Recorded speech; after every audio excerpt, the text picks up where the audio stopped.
Good day. My Hi, name good is day. Lulama Zono. Welcome and thank you for joining us here on Ship to Shore.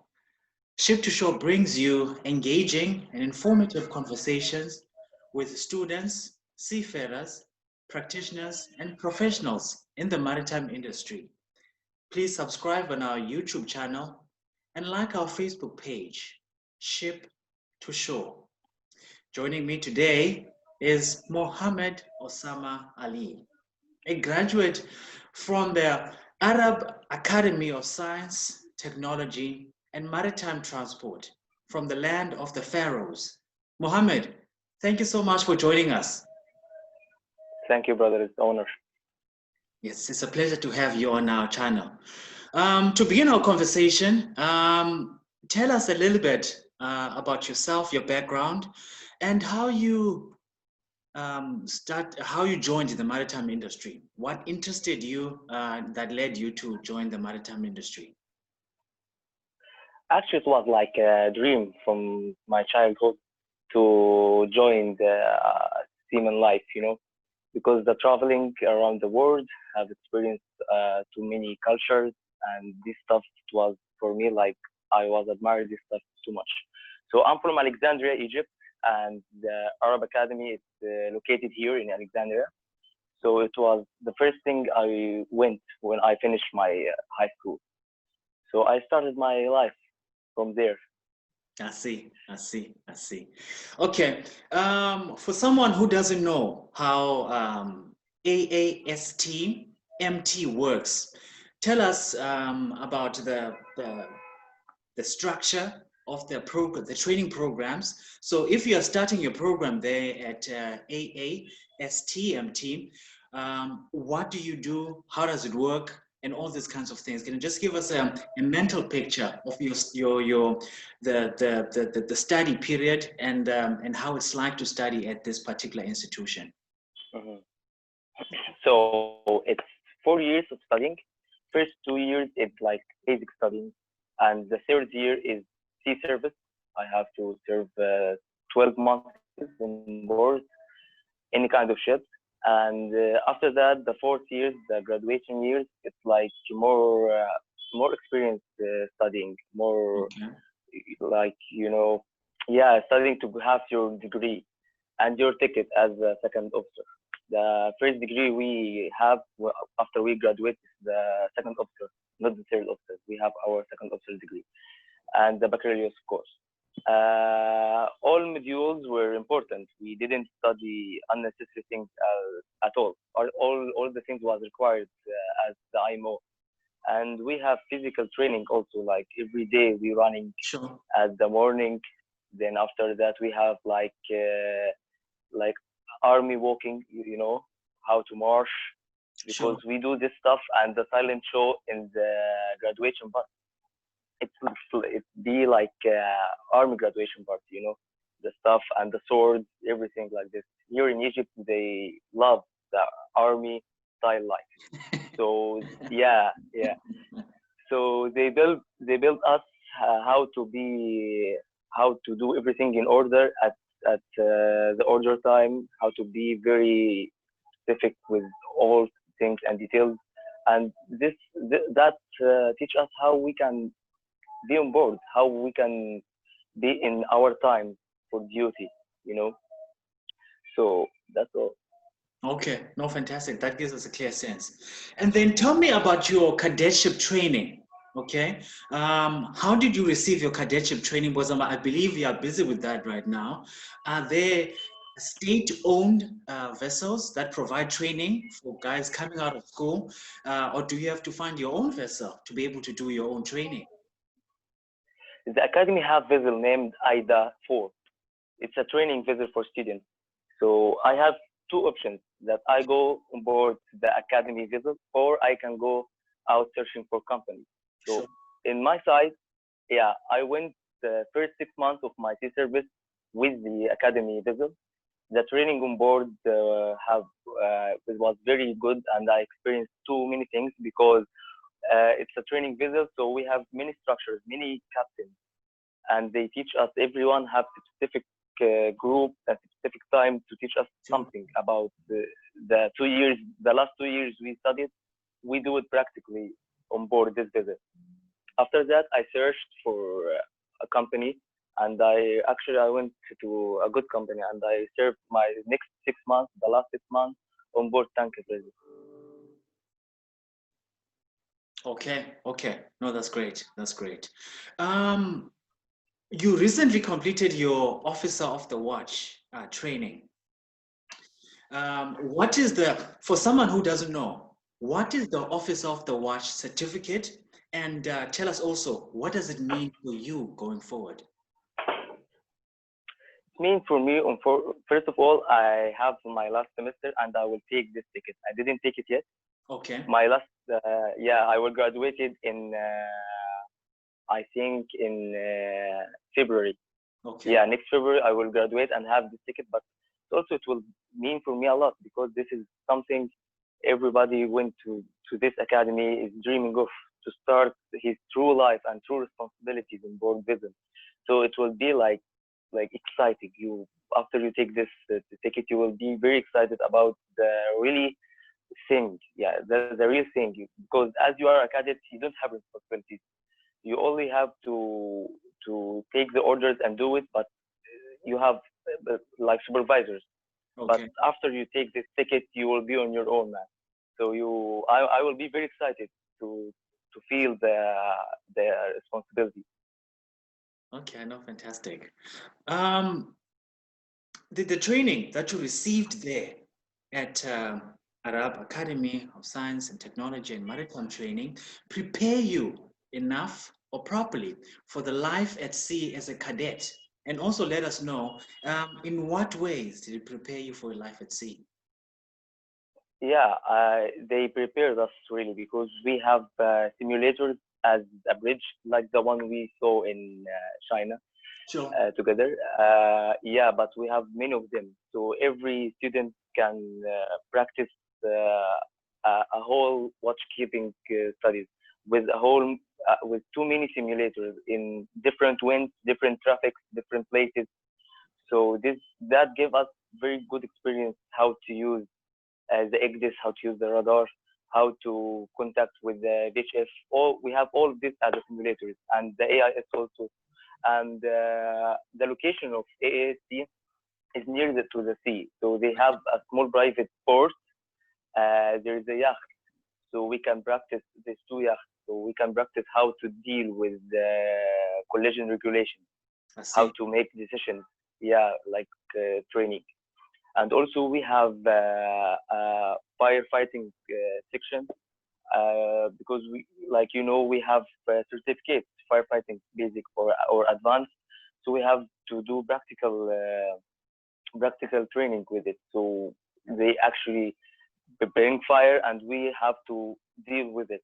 And also we have a private pool, a big pool. Sure. How to make the jumping, how to recover some injuries from the water, how to rescue somebody. And we have lifeboats, life rafts, rescue boats as in this big pool, so we can handle it, and we have some experience before we go on board the real vessel. Okay, fantastic. That really sounds good, like very, very proper training that you guys are receiving there. Yeah, and also a cargo handling simulator, like computers with many types of vessels, how to do the cargo handling. And for the tankers also, we have like control room for the tankers, like simulator, how to discharge and loading. No, fantastic. Mohammed, we met in Shanghai, China, about a few years back. Okay. Tell me, how did you get to be part of that trip, and what did you learn from that from the time we spent there? I have a good behavior. I had a good behavior in the academy, and my GPA was high, and I have a good contact. Like I was popular, so I was with student union council, everything. I go in it, so I had a good experience with all the academy. Sure. So when I hear about Shanghai, China, I went and I request for it. They didn't pick me. I went to the one who is organizing this, Okay. and I request for it. So he accepted. That's how I came there. And what I learned from there, culture, man, culture.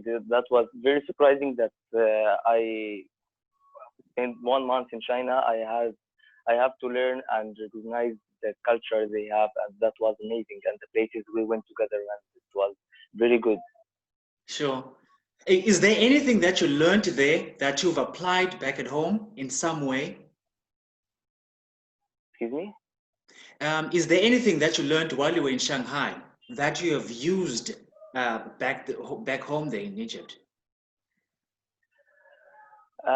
Truly, I think, yeah, but the lifestyle, you know, little bit. What was the language? Yeah, the language was very difficult. But when I went to Egypt in first few days, I was remember some of the Oh things. yes, So oh I was yeah. So like it made you sitting. look But fancy now, back home. yeah, but now it's difficult. It's difficult. The language now I can't remember anything. But almost the lifestyle and the culture that was very important and stick with me. Yeah, no, I couldn't remember the language either. So yeah, we agree on Yeah. that. Yeah.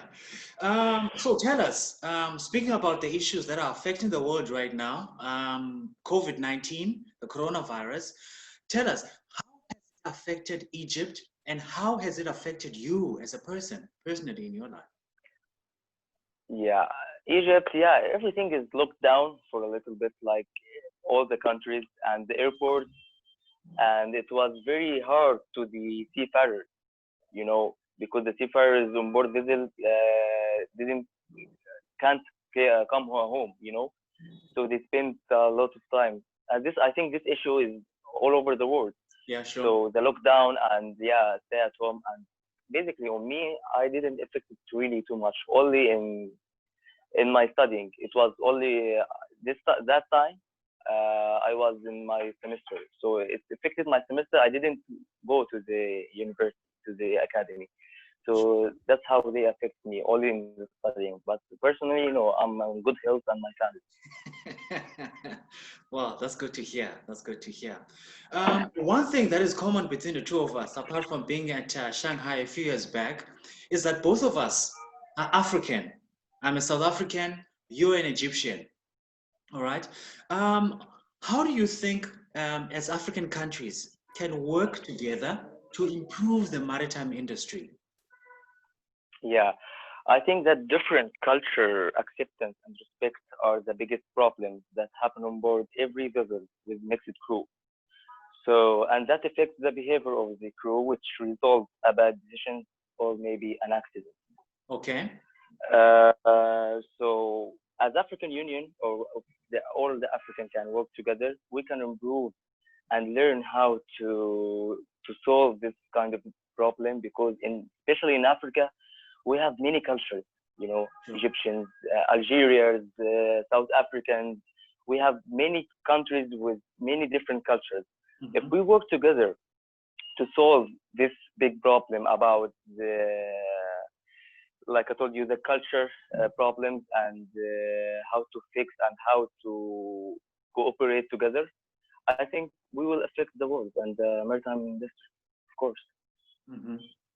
Okay. No, fantastic, fantastic. You are there in Egypt, and what have you seen? What developments have you seen in the maritime industry there in Egypt that you find interesting? Not just in Egypt, but also globally. What developments, what things have been happening in the maritime industry that have sort of made you interested, or positive developments that you want to share with us? I think the common thing with Egypt and globally, as I experienced,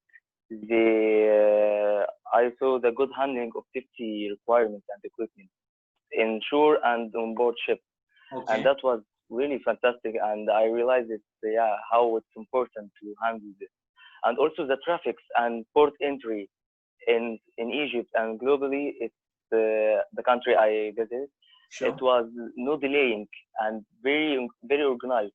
So I think this is the best thing because there, as my friend experienced in some countries, these things have very late, like the safety requirements and equipment on board and shore, Yeah. and about the entry, yeah, and about the port entries and the traffic operations. It's in some places around the world, it's very bad. Okay. Okay. Ships are becoming more and more automated. What do you think will happen to the future of seafarers? In my opinion, I can see that the awareness will be more and more later than before, Okay. because all seafarers now will depend on the electronics more and more, because yeah, they are, you can use them, and now I think 90% of ships around the world is paperless. So everything now, the old fashion of navigation and watch keeping, now it's become lower and lower. But that's very bad because the lack of awareness, it will cause accident or incident. Anything could happen if the electronic devices is blackout.